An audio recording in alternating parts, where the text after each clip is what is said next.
Hello world! Dumaniday ko no sa amo ang vacay, sa among mga relaxation din sa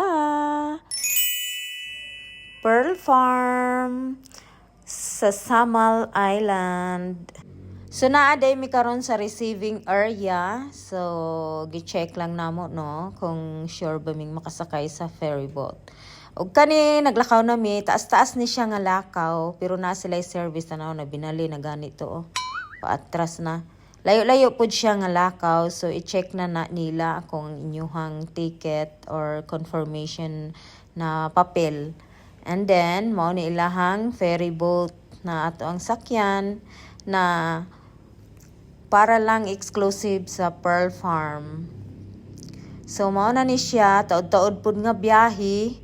Una maabot didto. So i-enjoy na lang nimo imuhang mga kalimutaw din sa karagatan, charing. Anya, mao na ni selfie. Uy, unsa na? First time ko kitaan na oy. Nya mao na ni naabot na mi no, naa sila'y pa welcome drinks. Ayan, lami ra ba kay siya kuan taste. Ug mao na ni among room, naami sa Samal Suite. To story ni siya, close kaayo sa dagat. Mao ni ang view. Nice food siya. Makaingon lang pug kag worth it ang imuhang money. And then, mao ni ang inyuhang murag balcony na makapag-picture na Instagrammable. Instagrammable. Hoy! Unsa na Instagrammable? Instagrammable.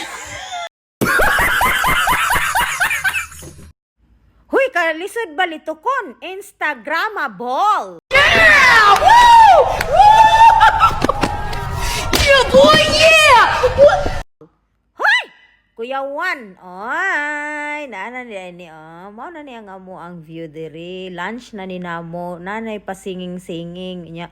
Mohatag ra pug kag pila imong ihatag oy, kung ganahan ka. Ug maluoy, mao na ni among outfit, lakaw-lakaw na mi. Mura lang kog mga nangasaag. So, mao day niyang outfitan, no? Sa buntag before mi mang check out. So, naglakaw-lakaw mi. Kaya na pa may mga free time. Og na free kayak. So, nagbugsay-bugsay mi. And then, nanguli na mi. Enjoy kaayo and relax. Thank you, everyone.